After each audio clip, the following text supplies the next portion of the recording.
Okay.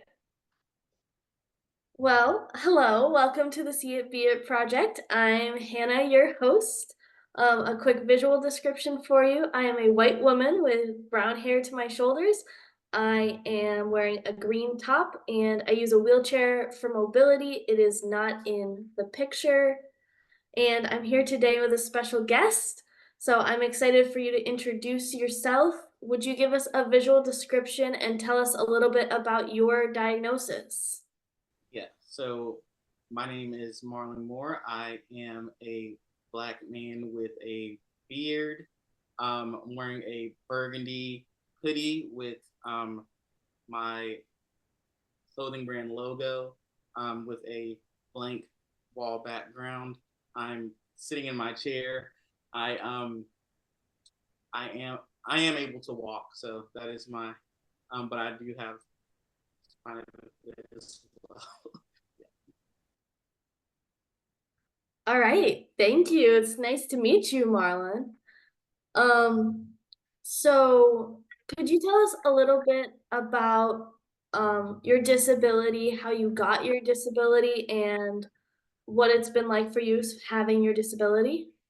Yeah, so I was born with spina bifida, and so since birth, I've had my disability. Um, in the beginning, like similar to like my mom says, the doctors were like, "You might not be able to walk," but of course, with physical therapy and such, I beat the odds in a sense. But outside of that, having my disability has really changed the perspective of my outlook on life, as well as just how I approach things in that nature. And so, always growing up, I've always been a part of different um, demographics or different groups. I've never was in classrooms where I was separated because of my disability. I was always in general ed classes, and so majority of my life and of my friends of such didn't have disabilities, and so all my life I've had to kind of advocate without even knowing or just be knowledgeable of my disability to kind of let them know about my disability and kind of tell them how they can include me in different ways without me even realizing that these are the same things that companies and other organizations are striving for in 2024. Yeah, that's really important. I know in the last probably 4 or 5 years, we've seen a lot of emphasis on DE&I, diversity, equity, and inclusion movements. So, um, let's start with what do you do for work? Yeah, so I'm actually in two jobs that I have. So one is starting with my clothing brand that I started back in 20 officially in 2018, but I've had the idea since 2016, and that's around the time that I graduated from high school. But it was inspired by my experience with fashion as well as just being that advocate for people with disabilities. I've always had a love for fashion, and so sorry about my dogs. Um, I've always had a love for fashion, and I wanted to merge fashion with disability advocacy. And so with that, I was like, let me come out with the Conscious Kid brand, which is my clothing brand, and I really wanted to merge elements of the disability community within the realm of clothing, fashion, to wear it, and then also promote that disability pride, and as well as inclusion. But disability pride was one of the keys um, elements within the include one of the elements within the Conscious Kids brand and meaning behind it is really promoting elements of the disability community, such as leg braces that people with cerebral palsy or even spina bifida use, and matching that with the sneakers, the latest sneakers, and because you can customize the colors, you can customize the straps on the braces and things like that to match with the sneakers. And so just matching those elements with today's fashion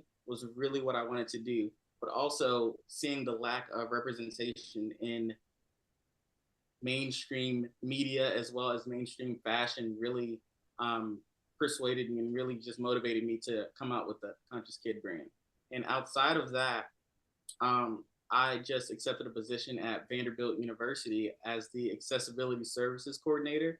And so, outside of my realm of fashion and love for that, as well as love for just representation in fashion and media, I really am big on opportunities for people with disabilities and education and employment and things of that nature. And so, overall, a disability advocate, but um, Vanderbilt in itself, in this position, really helped me get into what I want to do as a career outside of my clothing brand.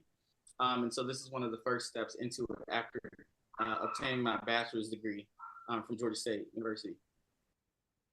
That's awesome. So, can you tell us a little bit more about what that job will look like? What does an accessibility specialist do?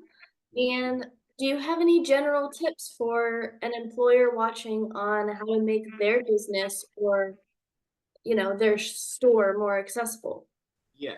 And so in this role, I'll primarily be working with students with different types of disabilities. And so it's more of an academic setting. And so what I'll be doing is, if you can think back, this is how I've been explaining it to most people that ask, because it is a relatively new idea for most people, especially those without disabilities. But if you can imagine when you were in a classroom and then there were those and you were getting ready to take a test, there were those two or three people that would either have extra time on the test in that same classroom, or they would be taken to another classroom to be able to take the test in complete silence because they needed it or because they needed that extra time. And so I'll be the person providing accommodations for those students with disabilities at Vanderbilt University. And so outside of that, we'll also be promoting, of course, different initiatives and different workshops to promote the disability awareness and really the overall identity of the students at Vanderbilt. That's awesome. I know, like, you can probably tell I'm in my dorm right now because of all the things on the door. Um, but I know the accessibility office has been really important for me in my college journey, and I know it's important for so many others. Um, can you just talk about why accommodations are so important for college students with disabilities, and how does that affect employment when, students have access to college? Yeah, so I can. I actually wrote a 20-page paper on on specifically why accessibility as well as accommodations are important for colleges as well as just the student overall. And then it goes into the work. So pretty much from my own experience, I want to speak on that first. And so I'm a person as well who benefited from access and accommodations office or student access or whatever that place is called for you, because it's different at different universities. But I've benefited from reasonable accommodations. And so for me, I mainly used note taking as well as preferential seating, um, time on tests, extra time on tests, or extended time on tests, as well as being able to have a grace period between each time that I go to class and then leave class to get to the next activity, or even just not being penalized for getting to class late. And so those are some of the things that really benefited for me, because a lot of these universities and professors, they tend to have a point system for literally everything. And I'm sure you know, even lateness or tardiness and things of that nature. And so that being said, I really needed that because of my disability, I tend to get to places later.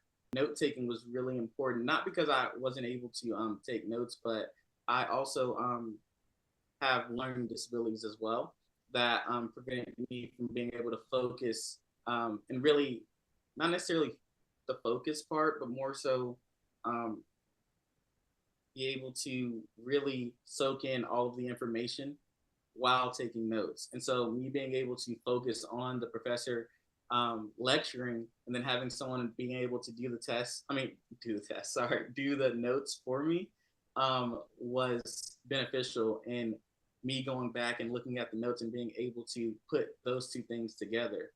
And so that's how it benefited me. And in respect to how it would benefit going into the job, um, because accommodations are needed everywhere. So I want to say that. And so when it comes to the ADA, even though a lot of universities and a lot of businesses as well, they use the ADA and they abide by it, it's a lot of times the bare minimum. And so, really just advocating for the things that you really need when it comes to your disability, as well as the reasonable accommodations that are needed. And so, just making sure that you transfer those accommodations or really key in on what accommodations you were given in college to transfer those to your job so it can be just as easy as a transition. Because the ultimate goal for you, as well as hopefully any university and college or job, is to see you succeed. And so they want to make sure that you have the best accommodations available so that you can succeed. But it's also about being a self advocate and advocating for yourself so that you can get those accommodations, as well as just speaking up for yourself in cases of discrimination and knowing your rights and knowing about the things that you need. That's awesome. So, one of my favorite questions to ask people who have cool jobs is what makes you good at your job? What skills do you have that have contributed to, either of the things that you're doing right now? And how does the self-advocacy that you learned play into that? Yeah, so I want to answer for both of my jobs in a sense. And so for the conscious kid, I've always, it kind of goes hand in hand with the conscious kid and then being the accessibility coordinator. And so with that, it's just about having a passion. So thankfully, all of the positions that I've been a part of or I've created were solely because of my passion for it. And so going in with a passion for helping those people with disabilities across the board, not just those that are similar to you or even your own disability, but just having passion for helping those that usually are overlooked or don't receive the help, really helped me in understanding and really having that motivation to do the job. And so I genuinely love connecting with people and being able to communicate um, the different experiences that they go through, to learn from them, and then also find ways to help them out. But then also knowing that this clothing brand or just me um, meeting with them about their accommodations is a way that can boost their confidence, because now they feel like they can, this class is a lot easier, or like the clothes that they put on brings in a type of confidence that they didn't know that they could have with their disability, or they've never looked at, for example, the leg braces again, or AFOs, they've never looked at those as something other than a medical device. And so when they have it as a shirt that has a cool design on it that matches with their sneakers, they're like, oh, this is a different look. And it brings in that confidence. And so really just keying in on my communication skills as well as advocacy skills, but interpersonal skills as well. Just really connecting with that person and then getting something out of the experience and hoping that they benefit from it in a positive way.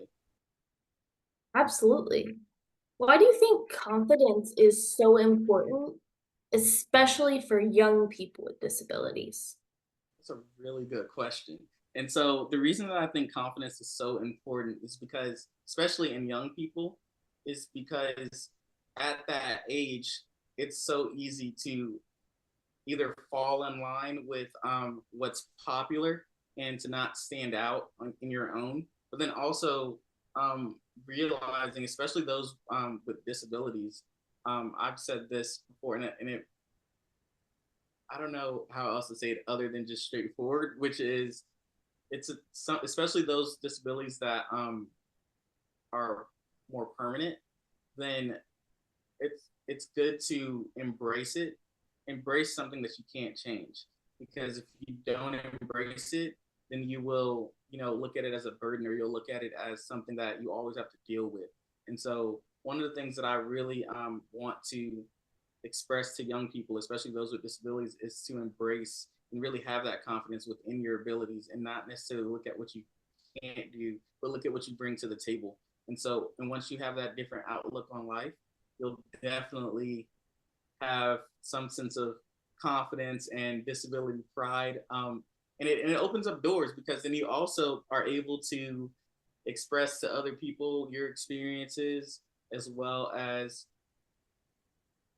just in a way you'll be confident in all honesty. And I think it's very important because at such young ages, especially teenage years, when you really get that realization of life, because now you're doing things on your own or starting to do things on your own, you kind of lose a little bit of confidence. And so just having that self-esteem build up, and then having people around you that can relate to it, that you can also inspire the next generation that's going through the same things you're going through, or just having that community and just building from that and looking at once again what you can bring to the table is what I really want people to understand when it comes to confidence. That's what you can bring to the table.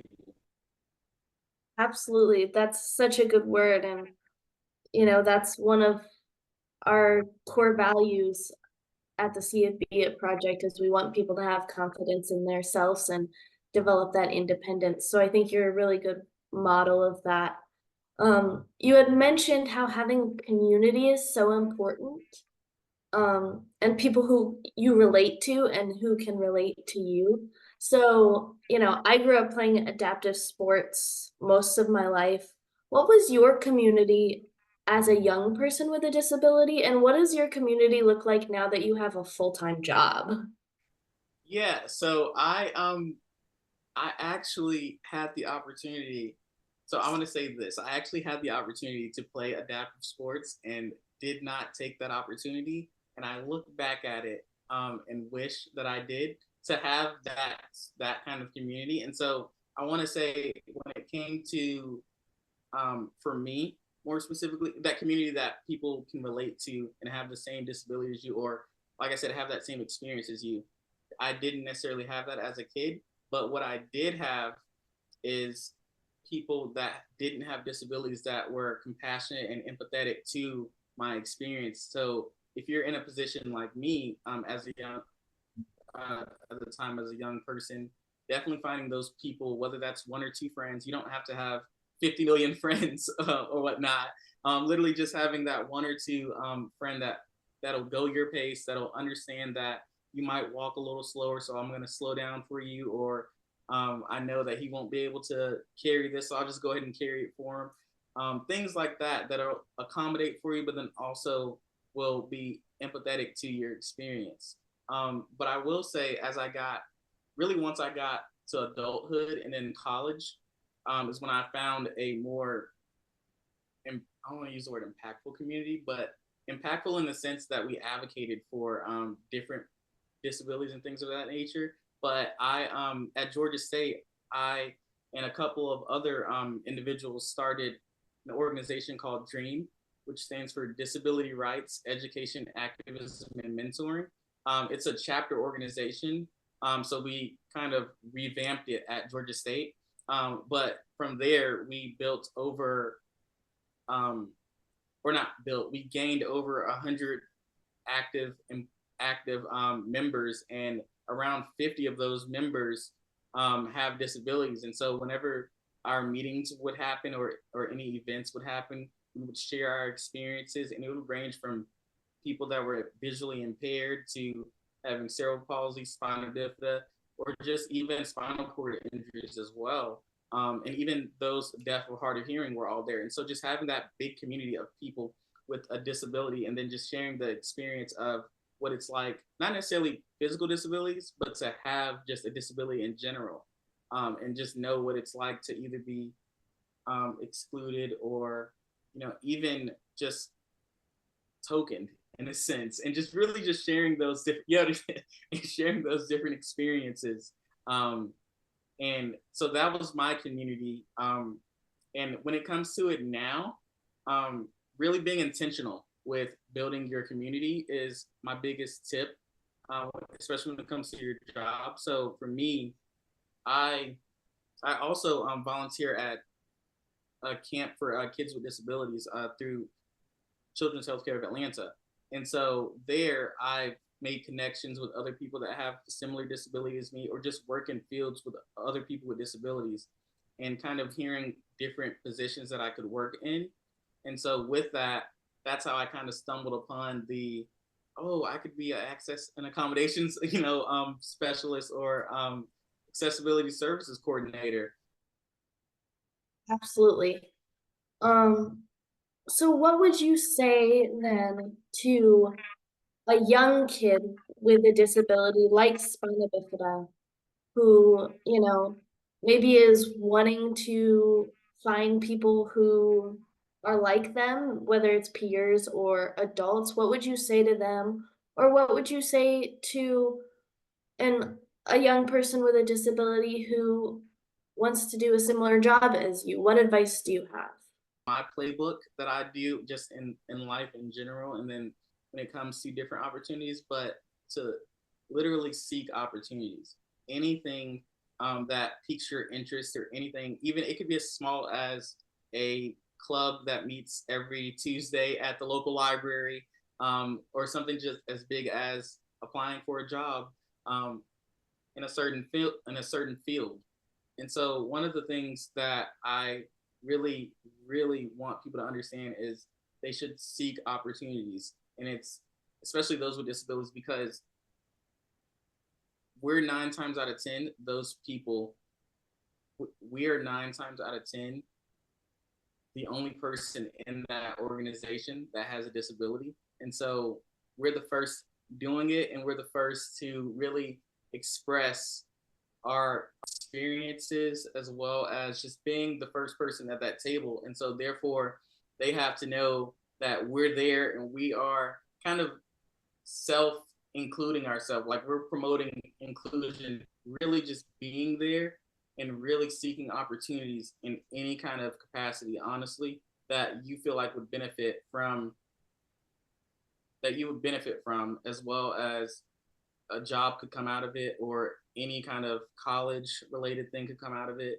But seeking opportunities, small all the way to large things. And I mean in any, honestly, in any kind of field. Like I just recently, this just made me remember this, I just recently applied for the presidential scholars program, and it has nothing to do with what I want to do necessarily. I applied because I want to get the word out about disability inclusion and disability advocacy. I'm not into politics, anything like that. I could care. I want to say I could care less. I do care, but it's not a job passion of mine. And so, but I still applied, and wanted to do that because the things that they were looking for were just leaders in communities that were passionate about something. So it always starts with something that you want to solve. And once you have that passion for what you want to be solved, something as simple as why can't I go swimming with my friends? Why is it that I always have to go somewhere else? Let me research and figure out why. Or even, this is a better example. So whenever me and my friends back in high school, they would always go go-kart riding. And for me, go-kart riding, I couldn't do it because I drive with hand controls.